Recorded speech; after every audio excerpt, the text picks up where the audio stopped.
أنا مش هعاني لوحدي، أنا خليكم كلكم تعاني، ذكور وإناث، زي ما أنا كنت ولا زلت بعاني يبقى لازم الكل يعاني زي ما أنا بعاني.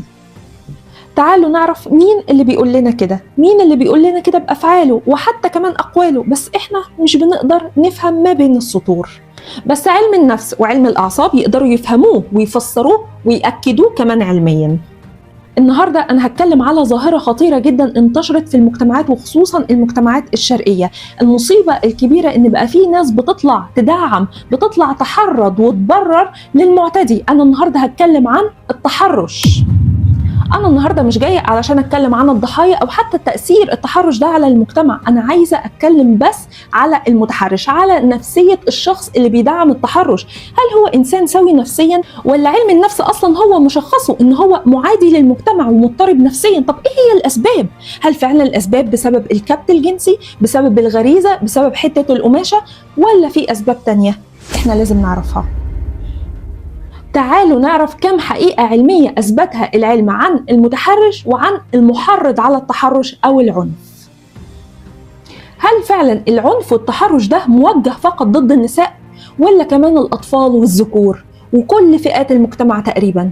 تعالوا نشوف العلم اللي جاي من مصادر موثوقة قال إيه. رقم 1، الأمريكان سايكولوجيكال أسوسيشن هي الجمعية الأمريكية لعلم النفس، تعتبر المرجع الرسمي الأساسي الموثوق فيه في علم النفس. نشرت كتير من الساينتفك بيبرز بتؤكد إن التحرش هو عبارة عن سلوك عدواني منظم، مش الغرض منه الإشباع الجنسي، ولكن الغرض منه هو الهيمنة والسيطرة وتقليل الطرف الآخر. وأكدت في كتير من الساينتفك بيبرز إن التحرش هو سلوك عدواني قهري تعويضي. حطوا تحت كلمة تعويضي دي 1000 خط. يعني من الآخر كده هي بتقول لكم إن سلوك التحرش ده عبارة عن ذكر أو راجل هو حاسس بنقص داخلي وعجز داخلي، فبيكسر حدود الشخص اللي قدامه عشان يذله، عشان يقهره، عشان يشعر بلحظات من القوة والسيطرة، لأن هو حاسس بعجز داخلي. هل جابت سيرة الغريزة ولا الكبت الجنسي ولا حتة القماشة ولا الرجولة ولا أي حاجة؟ ما تذكرش.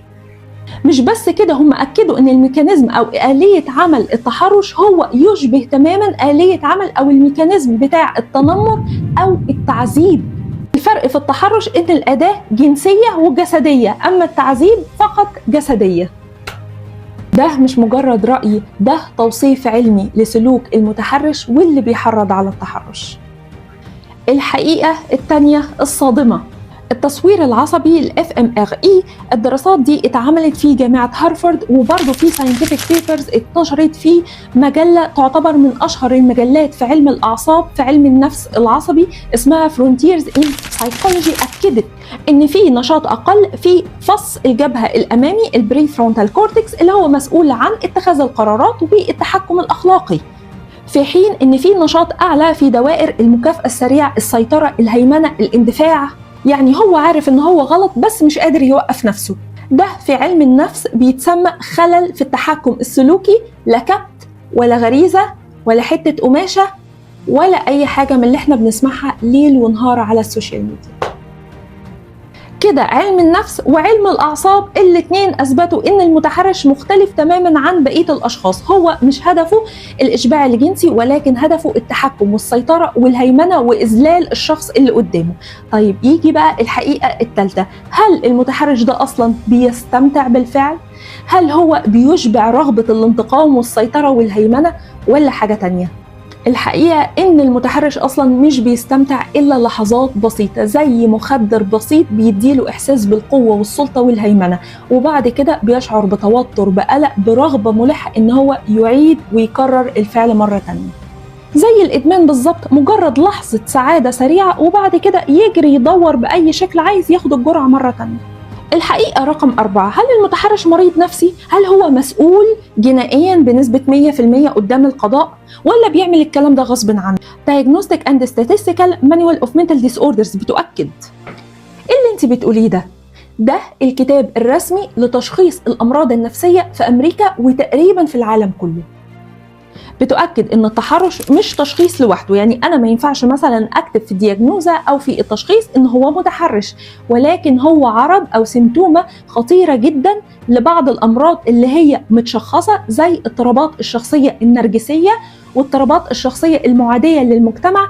كمان دايما بتكون مصحوبة بصدمات نفسية غير معالجة، يعني شخص اتعرض لصدمات نفسية في وقت الطفولة، للأسف الشديد معرفش يهندلها، ما راحش الطبيب، ما راحش المتخصص في علم النفس، بدأت تتراكم وتتكتل، ده أثرت عليه لما كبر، أصبح عنده اضطراب في الشخصية. غالبا الصدمات دي هو عبارة عن تحرش، يعني الشخص المتحرش أو اللي بيدعم التحرش غالبا هو اتعرض لتحرش وهو طفل صغير، معرفش يهندله، معرفش يعبر عنه، حاسس ان المجتمع انتهكه، فلما كبر بدأ ينتهك المجتمع.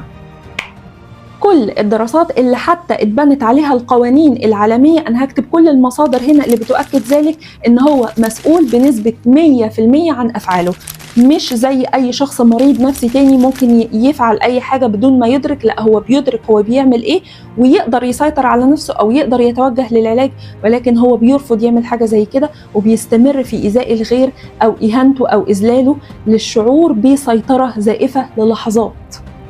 الحقيقة رقم 5 هي بصراحة في وجهة نظر حقيقة محزنة جدا.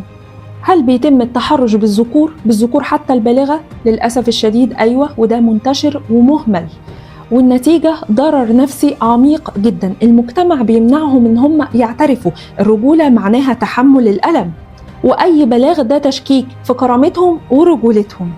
الدراسات بتؤكد إن الذكور أقل إبلاغاً، يعني ما بيبلغوش الشرطة، ولكن هم الأكثر ضرراً، والنتيجة كبت لمدة أطول، سلوك عدواني، نوبات غضب، تفريغ لاحقاً، أو تحريض على التحرش كنوع من أنواع تفريغ الغضب والكبت اللي تراكم على مدار سنوات. بيعاقب المجتمع اللي انتهكه، بيحاول يبان إن هو المسيطر القوي، ولكن من جواه عكس كده تماماً. الحقيقة الأخيرة، هل اللبس هو السبب؟ منظمة الصحة العالمية WHO وكتير من الدراسات اللي اتعملت في مختلف دول العالم بتؤكد إن التحرش نسبته مش بتقل مع الاحتشام، في بعض الأوقات أصلاً بتزيد، وإن المتحرش بيتحرش بأنماط مختلفة، يعني بيتحرش بالملقبة، بالمحجبة، باللي بشعرها، بالطفل، وممكن كمان بالذكر. يعني الشيء الثابت هو المتحرش، لكن المتغير هي الضحية. أرجوكم يا جماعة اقروا المصادر دي موثوقة عالميا في كل دول العالم، اعتمدت نتيجة للتجارب الكتيرة، للأوبزرفيشن، للملاحظة على مدار السنوات، جمعوا كل ده وعملوا شيء موثوق، علم موثوق، مصدر نقدر نرجع ليه علشان نعرف ايه هو سبب التحرش. المشكلة إن التأثير طويل المدى على الرجل المتحرش لو عرف يعني يهرب من القانون، تصاعد العدوان، علاقات فاشلة، فقد التعاطف، خطر أعلى للسلوك الإجرامي، هشاشة نفسية مزمنة.